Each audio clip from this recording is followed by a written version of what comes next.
Ezequiel capítulo 37, 1 a 14, e a palavra do Senhor nos diz o seguinte: a mão do Senhor estava sobre mim, e por seu espírito ele me levou a um vale cheio de ossos. Ele me levou de um lado para o outro, e pude ver que era enorme o número de ossos no vale, e que os ossos estavam muito secos. Ele me perguntou: filho do homem, esses ossos poderão tornar a viver? Eu respondi: ó soberano Senhor, só tu o sabes. Então ele me disse: profetize a esses ossos e diga-lhes: ossos secos, ouçam a palavra do Senhor. Assim diz o soberano, o Senhor, a esses ossos: farei um espírito entrar em vocês, e vocês terão vida. Porém, tendões em vocês, e farei aparecer carne sobre vocês, e os cobrirei com pele. Porém, um espírito em vocês, e vocês terão vida. Então vocês saberão que eu sou o Senhor. E eu profetizei conforme a ordem recebida. Enquanto profetizava, houve um barulho, um som de chocalho, e os ossos se juntaram, osso com osso. Olhei, e os ossos foram cobertos de tendões e de carne, e depois de pele, mas não havia espírito neles. A seguir, ele me disse: profetize ao espírito, profetize, filho do homem, e diga-lhe: assim diz o soberano, o Senhor: venha desde os quatro ventos, ó espírito, e sopre dentro desses mortos para que vivam. Profetizei conforme a ordem recebida, e o espírito entrou neles, e eles receberam a vida e se puseram em pé. Era um exército enorme. Então ele me disse: filho do homem, estes ossos são toda a nação de Israel. Eles dizem: nossos ossos se secaram e nossa esperança desvaneceu-se. Fomos exterminados. Por isso profetiza e diga-lhes: assim diz o soberano, o Senhor: o meu povo, ó meu povo, vou abrir os seus túmulos e fazê-los sair. Trarei vocês de volta à terra de Israel. E quando eu abrir os seus túmulos e os fizer sair, vocês, meu povo, saberão que eu sou o Senhor. Porém o meu espírito em vocês, e vocês viverão, e eu os estabelecerei em sua própria terra. Então vocês saberão que eu, o Senhor, falei e fiz. Palavra do Senhor. Amém. Senhor, nós oramos a Ti, rogando ao Teu Espírito Santo que venha estar conosco nessa manhã. A Tua palavra, ela tem poder para ressuscitar os mortos. E nós estamos aqui porque nós cremos de fato que a Bíblia é a palavra de Deus, e tudo isso que nós lemos tem tudo a ver com a nossa vida e com a eternidade. Por isso, nós nos rendemos a Ti, a Teu Espírito, que irá iluminar o nosso entendimento. Nós esperamos que de fato isso aconteça, e nós sabemos que irá acontecer, no nome de Jesus. Amém e amém. Os irmãos podem se assentar. Queridos, Ezequiel era um profeta das imagens, né? Suas profecias, elas eram muito marcantes, porque as figuras alegóricas eram muito utilizadas na sua mensagem. Por exemplo, na semana passada, quem esteve aqui pôde ver que nós falamos sobre aquela alegoria, né, na sua profecia, que era sobre uma panela que seria colocada no fogo, e a comida que estava ali, ela seria completamente queimada. Cada um dos componentes da visão representava um elemento da mensagem. A carne, por exemplo, como nós vimos, era o povo de Judá. A panela era a cidade de Jerusalém. O fogo era o exército babilônico que destruiria completamente a cidade e seus cidadãos. Ezequiel, o profeta que numa visão ele viu a idolatria por trás das paredes do templo, ele era um homem que tinha essa capacidade de perceber essas figuras e expressar isso para o povo. Ele também, queridos, teve uma visão que mostrava, por exemplo, que a glória do Senhor, aquela do templo de Salomão, do templo de Salomão, aquela glória que encheu o templo, ela estava indo embora também, indo para porta do templo e depois para o monte distante da cidade, porque Israel havia abandonado o Senhor.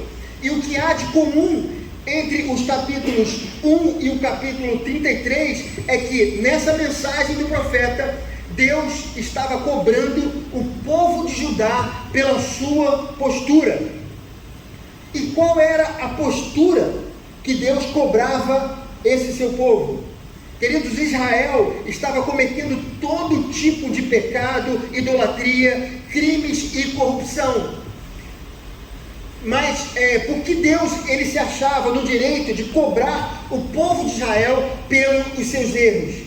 E para que a gente possa entender, eu preciso relembrar a vocês, Deus tinha um plano para executar, que era a salvação da humanidade. E para que esse plano pudesse funcionar, ele precisaria escolher um povo.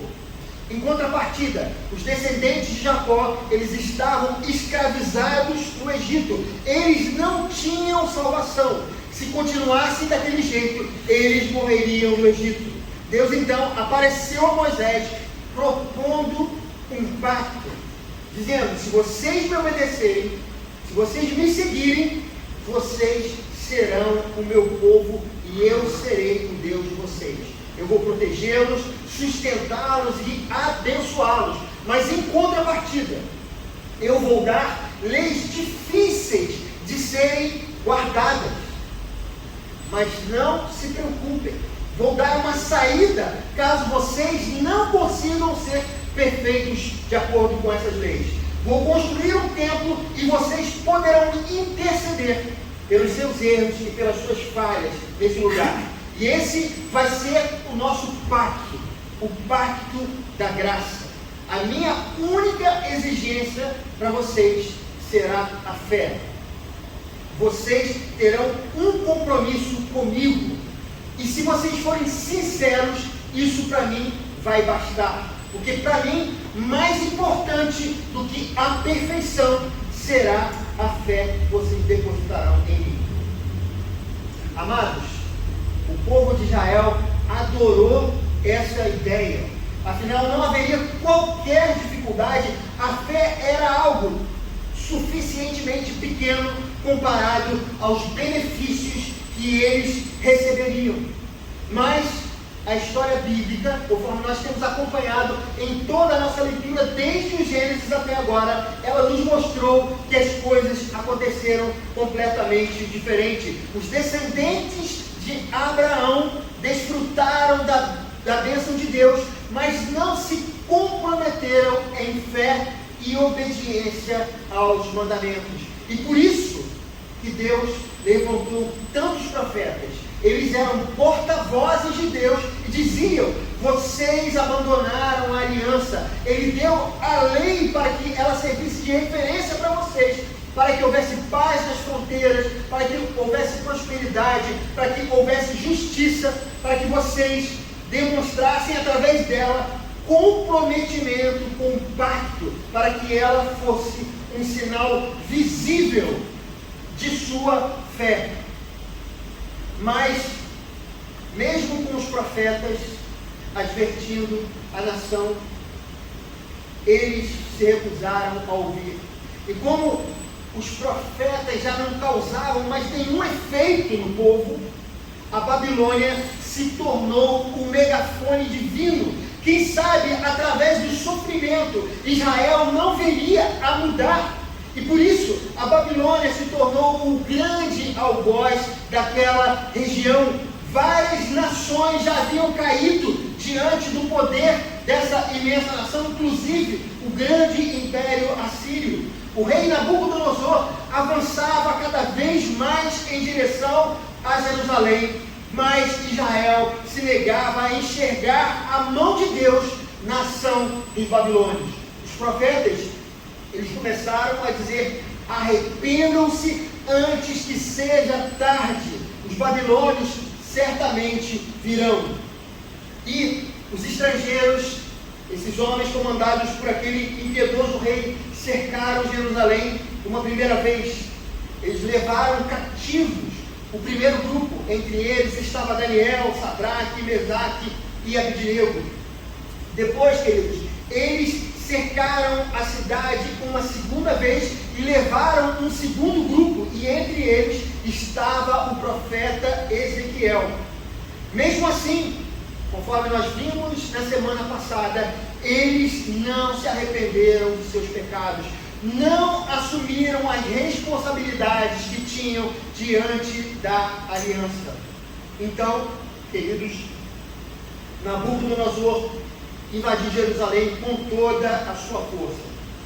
Ele destruiu os muros, destruiu os portões da cidade, destruiu o templo de Salomão, e ele promoveu uma grande matança naquele lugar.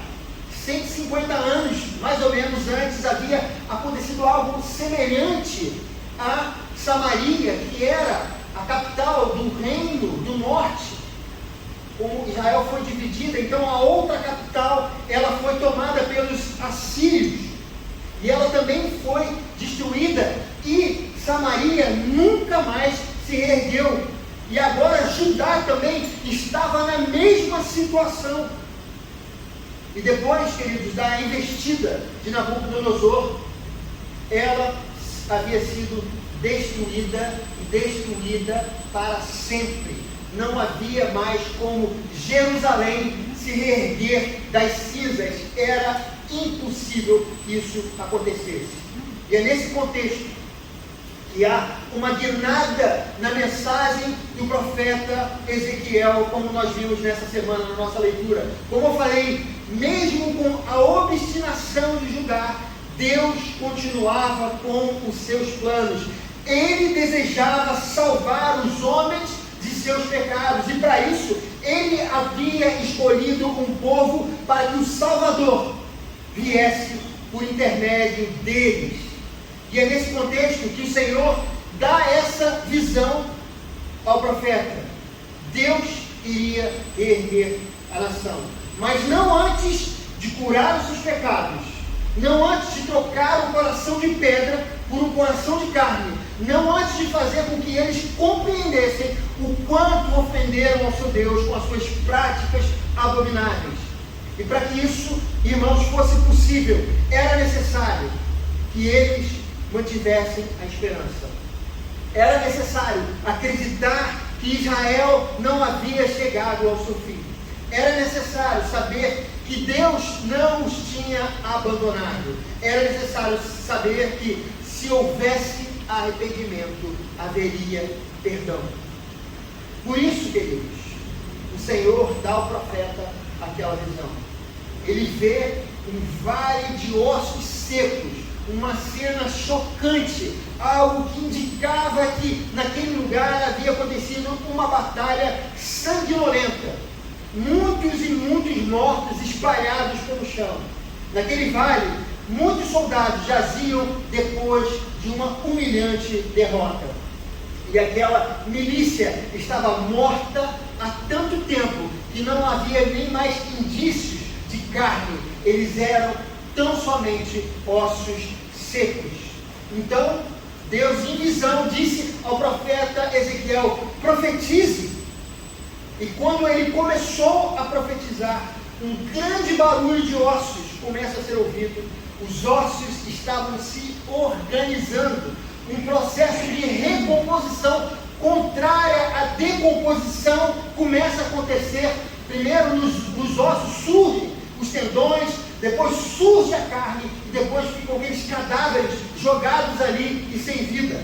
E veio o sopro do Espírito e trouxe vida àquele gigantesco exército, e eles se colocaram de pé.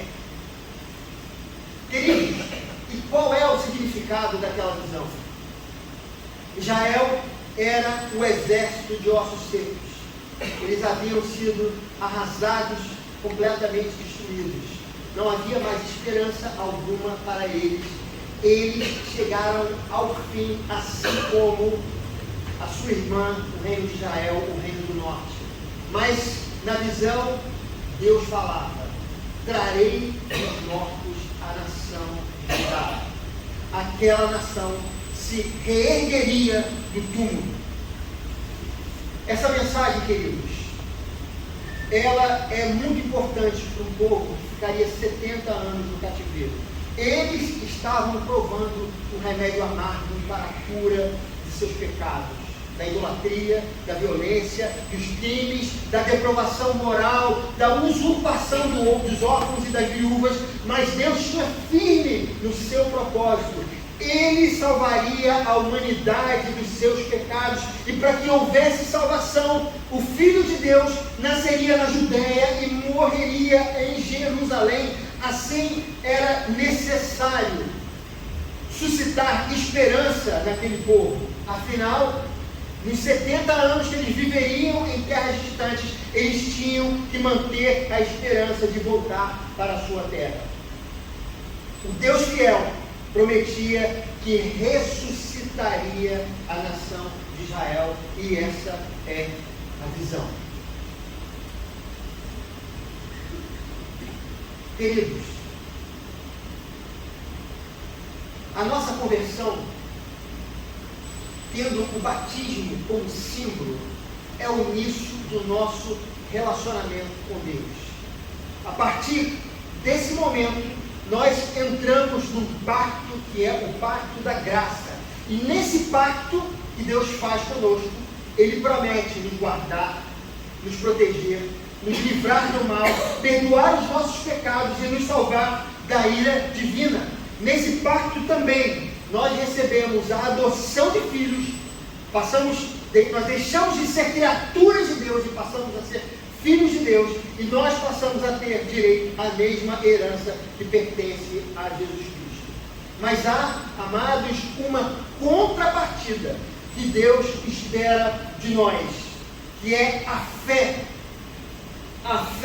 materializada na obediência. A nossa conversão não é mera religiosidade. O Deus Santo nos convidou a um relacionamento, mas o problema é que nossos pecados impedem que esse Deus Santíssimo possa ter contato direto conosco, porque a Bíblia nos diz: sem santidade ninguém verá a Deus. Hebreus 12:14. E o nosso pecado é algo tão sério que o Senhor teve que sacrificar o seu Filho para que você tivesse o perdão. Queridos, certa vez eu conversei com um crente que estava passando por uma situação muito complicada. Ele havia feito coisas graves que desagradavam ao Senhor, e aquele determinado pecado ele veio à tona e teve várias consequências na sua vida, e ele acabou entrando numa séria crise pessoal. E numa conversa muito franca que eu tive com ele, ele me perguntou o seguinte: por que a minha vida desabou depois que eu caí nesse determinado pecado? Afinal, esse pecado é uma coisa muito comum hoje em dia. Muitas pessoas, elas fazem a mesma coisa. O que parece que só eu não posso fazer o que eu quero. E a única resposta possível para isso é que você não tem direito de fazer o que você quer da sua vida, porque Jesus saiu da sua posição de glória para morrer pendurado na cruz do Calvário por você. Você não é qualquer pessoa. Você vive nesse mundo, mas você não é desse mundo. Você não é escravo do pecado. Você foi comprado pelo sangue de Jesus Cristo. O povo de Judá recebeu o conhecimento do Senhor, seu Deus. Eles, como nenhuma outra nação, conheceram o seu Deus. Eles, queridos, como nenhuma outra nação, tiveram sinais e prodígios, testemunharam tantas coisas grandiosas, e também não viram Deus se revelando como Ele fez através da lei e dos profetas. De todas as nações do mundo, a única que não poderia ter chegado num estado tão grande de degradação moral era Israel.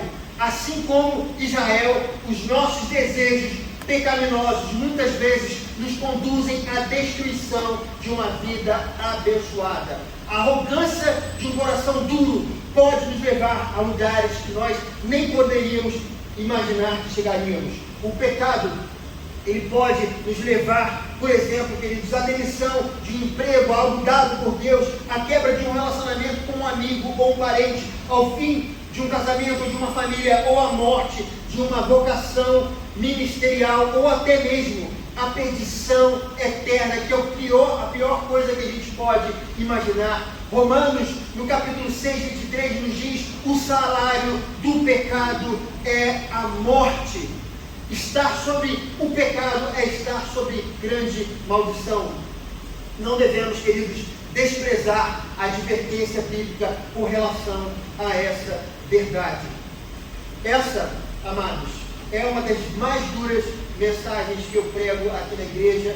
Eu não sei porque o Senhor me dá tantas palavras difíceis, né? Já preguei sobre tantas coisas difíceis aqui nesse ano, e os irmãos têm visto que eu não tenho pulado, né? Os versículos, eu não tenho pulado, né? Hoje eu não quero pregar isso ou aquilo, porque esse é o compromisso, e é assim que o Espírito Santo tem falado às nossas vidas. A palavra de Deus, querido, ela nos confronta, ela é o espelho que reflete nossa aparência, ela é a lâmpada para os nossos pés, o que nos livra das armadilhas do caminho. Conhecer e praticar a palavra é a forma que nós temos de nos desviar das armadilhas. Israel, ele não precisava passar por aquela situação, mas infelizmente seus pecados conduziram a nação para a destruição. Porém, meus queridos, essa mensagem que nos confronta é a mesma que nos suscita esperança. Mesmo se você não foi perfeito, mesmo se você não foi um exemplo no seu lar, mesmo que as suas escolhas tenham te levado para lugares que você nunca gostaria de ter chegado, mesmo que a sua vida tenha se tornado um vale de ossos secos, a boa notícia é: Deus pode trazer de volta aquilo que um dia morreu na sua vida. Amém. Se você hoje sente que não é mais o mesmo crente de antes, se você sente que não é mais o mesmo pai ou a mesma mãe, se você acha que perdeu o rumo da sua vida, eu queria te dizer: há uma esperança para você. Deus é capaz de refazer a sua história. Mas é importante dizer, queridos, que a severidade de Deus é também a maneira que Ele escolheu para demonstrar o quanto Ele nos ama. Você foi eleito, você foi escolhido, e por isso Ele não deseja que você viva em pecado. Não siga pela porta larga e pelo caminho espaçoso. Queridos, essa é a mensagem que o Senhor tem para nós. E, incrivelmente, como o Senhor tem nos dado coerência, púlpito após púlpito, é o terceiro domingo que eu vou terminar a minha palavra lendo a carta do apóstolo João, a primeira carta do apóstolo João. O Senhor nos conduziu para o mesmo lugar. Queridos, eu não creio no acaso, eu não creio que as coisas acontecem porque simplesmente há uma combinação aleatória de coisas, mas eu creio na direção do Espírito Santo. O Espírito Santo está nos conduzindo para essa palavra e para essa mensagem. Abra o seu coração para ouvir o que o apóstolo João está mais uma vez nos dizendo. Se afirmarmos que estamos sem pecado, enganamos-nos a nós mesmos e a verdade não está em nós. Se confessarmos os nossos pecados, Ele é fiel e justo para perdoar os nossos pecados e nos purificar de toda injustiça. Se afirmarmos que não temos cometido pecado, fazemos de Deus um mentiroso e a sua palavra não está em nós. Meus filhinhos, escrevo-lhes estas coisas para que vocês não pequem. Se porém alguém pecar, temos um intercessor junto ao Pai, Jesus Cristo, justo. Ele é a propiciação pelos nossos pecados, não somente pelos nossos, mas também pelos pecados de todo mundo. Abra o seu coração nesse momento. Quebrante-se diante do Senhor. Eu chamo o ministério de louvor aqui à frente, novamente.